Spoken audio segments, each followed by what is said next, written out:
ఏదో చెప్తున్నారు కదా. పాపం ఊళ్ళో అమాయకులైన ముస్లింలు దొరికారు. ఎందుకని ఎదురు చెప్పలేరు? మీకు అధికారం మీ చేతిలో ఉంది. వైఎస్ఆర్ కాంగ్రెస్ పార్టీలో మంత్రులు చేసిన వాళ్ళని అందరిని ఎవడబడితే ఆడిని ఎంపీలని, సిట్టింగ్ ఎంపీలని, సిట్టింగ్ ఎమ్మెల్యేలని బుడపడామంట జైల్లో వేస్తామని చెప్పి జైల్లో వేసినట్టు ఇవన్నీ చెప్తున్నారు కదా.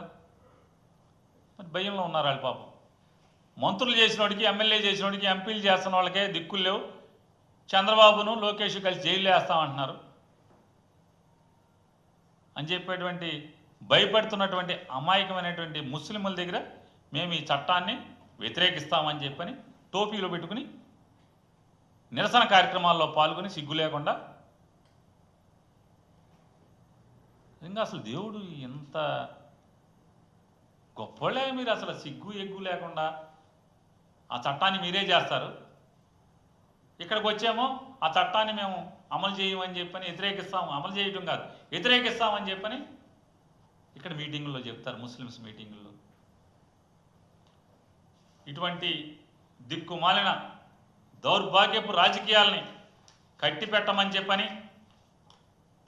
బేషరం పనులు మానేయమని చెప్పని తెలుగుదేశం పార్టీ వారికి హెచ్చరిక చేస్తూ, ఇవాళ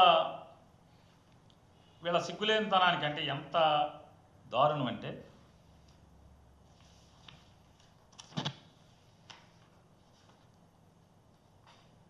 ఆంధ్రప్రదేశ్ స్టాండ్స్ నెంబర్ 2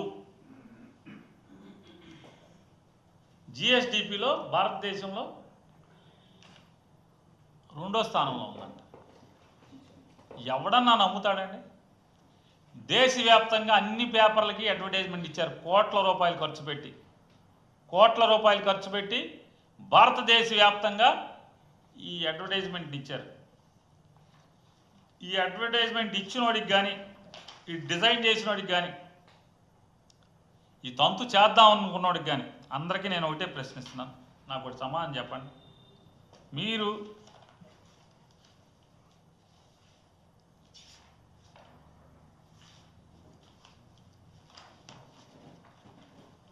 నిజంగా మీరింత పోటుగాళ్లే అయితే, రెండో స్థానంలో, భారతదేశంలో 2వ స్థానంలో ఉండేంత పోటుగాళ్లే అయితే,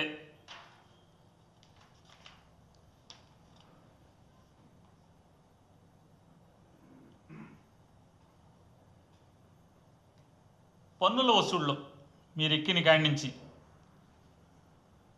పన్నుల వసూళ్లలో, ప్రత్యక్ష పన్నుల వసూళ్లలో 2% మాత్రమే వృద్ధి ఉండి, 2% మాత్రమే వృద్ధి ఉండి, పోనీ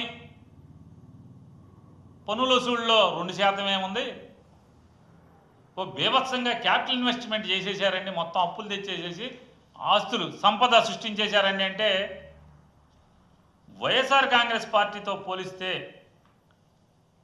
వైఎస్ఆర్ కాంగ్రెస్ పార్టీ అంటే జగన్మోహన్ రెడ్డి గారి ప్రభుత్వంతో పోలిస్తే 42.78% క్యాపిటల్ ఇన్వెస్ట్మెంట్ తగ్గుదల ఉంది.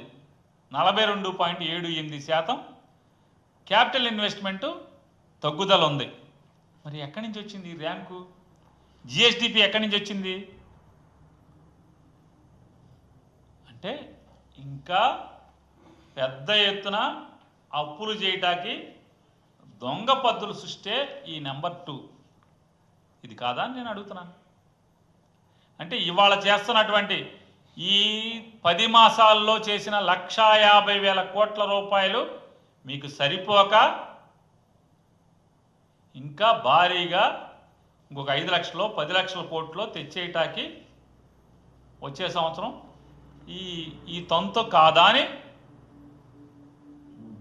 సిగ్గుపడకుండా బరి తెగించి ఈ లెక్కలు ఎవడు ఆమోదించాడు? కాగ్ ఏమైనా ఆమోదించిందా? మీకు మీరే సొంత లెక్కలు తయారు చేస్తారు, మీకు మీరే 2 అని ఇచ్చేసుకుంటారు.